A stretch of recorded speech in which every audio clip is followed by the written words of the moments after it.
Nos da mucho gusto recibir al maestro Alfonso Zárate, colaborador estrella. Él es presidente de GCI, Grupo Consultor Interdisciplinario, una firma de comunicación y estrategia política.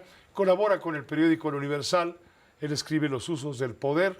Él es sociólogo y le digo colaborador en este espacio también con Los usos del poder. ¿Cómo estás? Bienvenido, Alfonso. ¿Cómo escuchas, cómo ves, cómo mides lo que hoy ocupa la nota principal y seguramente lo será mañana en los medios impresos? Me refiero a la deportación masiva o extradición masiva de 29 distinguidos representantes de la industria del crimen organizado. Yo creo, Pepe, que es inevitable vincular esta decisión del gobierno mexicano de lo que ha estado ocurriendo en las últimas semanas y en los últimos meses, particularmente aquella declaración de Casa Blanca en donde dice sin ningún matiz que el gobierno en México tiene una complicidad intolerable con las organizaciones criminales. Y es un narcoestado. Y es un narcoestado, claro.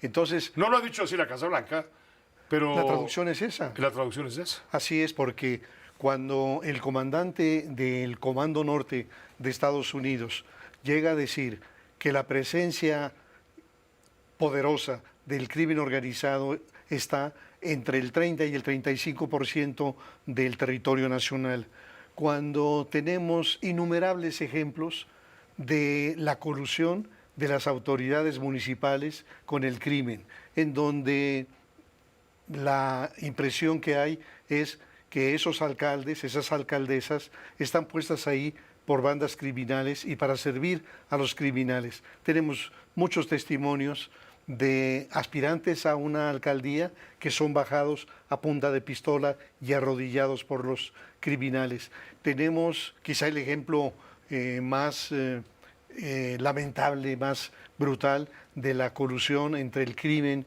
y organizaciones políticas de Morena. Fue lo que ocurrió en el año 2021 en Sinaloa, en donde en esas elecciones que coincidieron, las elecciones para gobernador del estado, donde se eligió a Rubén Rocha, con las elecciones federales. Y en aquel momento, faltando 2 o 3 días para la jornada electoral, hombres del Cártel del Pacífico levantaron a decenas de operadores políticos del PRI. Los tuvieron retenidos durante 2 o 3 días.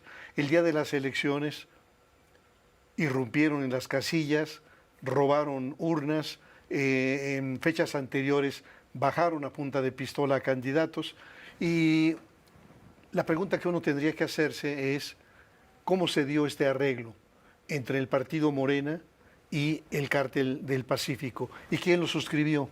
Y en aquel momento, Pepe, Américo Villarreal, el actual gobernador de Tamaulipas, era el delegado especial de Morena para esas elecciones. La pregunta entonces es, ¿fue Américo Villarreal quien suscribió este pacto con las organizaciones criminales?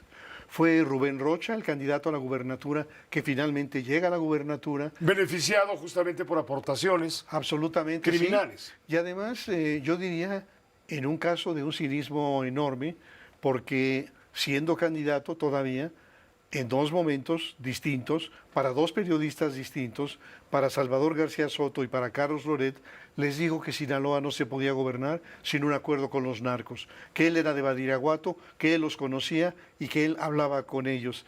Entonces ahí tuvimos, digamos, una evidencia que involucra al partido del Estado, al partido oficial, a Morena. Y repito la pregunta, ¿quién habrá sido el que suscribió ese acuerdo? ¿Fue Rubén Rocha? ¿Fue Américo Villarreal, que era el delegado especial de Morena? ¿Fue Mario Delgado, el presidente nacional de este partido, o fue su jefe en Palacio Nacional? Así que si tú vas sumando una y otra y otra y otra evidencia, tienes que contrastar esto con los argumentos que en distintos momentos esgrimió el entonces presidente López Obrador, cuando dijo que el gobierno de Calderón había convertido a México en un narcoestado. ¿Y qué le daba a López Obrador el argumento, el sustento para esto? Bueno, se lo daba la sentencia de 38 años de cárcel a Genaro García Luna en un juzgado de Nueva York. Entonces, a partir de eso, él decía, tuvimos un periodo de gobierno en donde los que tenían que combatir a los delincuentes protegían a los delincuentes.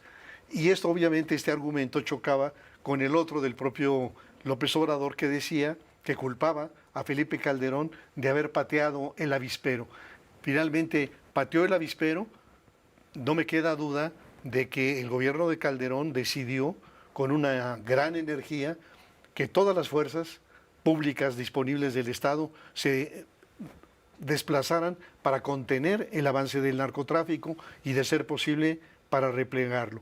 Pero yo diría que en los 6 años de López Obrador, la decisión de López Obrador de instruir a las fuerzas públicas, de no confrontar, de entregar la plaza, como ocurrió, por ejemplo, en Chilpancingo, fueron una serie de señales que tuvieron que haber sido decodificadas por las agencias de inteligencia norteamericanas y por el Departamento de Estado. Así que en ese marco, me parece que lo que ahora está intentando el gobierno de la presidenta Sheinbaum Es reivindicarse. así es dar un vuelco y decir, nosotros estamos operando de una manera distinta, mantiene el discurso, cada vez menos, de que estamos atacando las causas estructurales de la violencia. Pero no vamos a declarar la guerra al narcotráfico. Así es, lo sigue repitiendo, pero en la práctica menciono simplemente un acontecimiento, un enfrentamiento de delincuentes con fuerzas públicas el pasado mes de octubre. Y la extraña noticia es que esos grupos criminales tenían una ametralladora Barrett, tenían armas largas, tenían armas cortas, y en ese enfrentamiento y en esa agresión a las fuerzas públicas murieron 19 sicarios y no murió un solo elemento de las Fuerzas Armadas. Y yo creo que esa información tiene que leerse diciendo hay un cambio profundo y ahora la estrategia es abrazos, sí, no balazos. La pregunta que yo me hago, Pepe, es si esta extradición sin ningún precedente será suficiente para calmar los ánimos de Trump y de su gobierno. Me parece que este es un gesto que yo podría calificar como una ofrenda. Le están entregando una ofrenda al gobierno de Trump y la duda que se va a dilucidar pronto es si va a ser suficiente para que él sienta que ahora sí hay un cambio sustantivo o, por el contrario, lo que le va a confirmar es que los 6 años anteriores hubo un gobierno absolutamente complaciente con los criminales. Un narcoestado. Un narcoestado.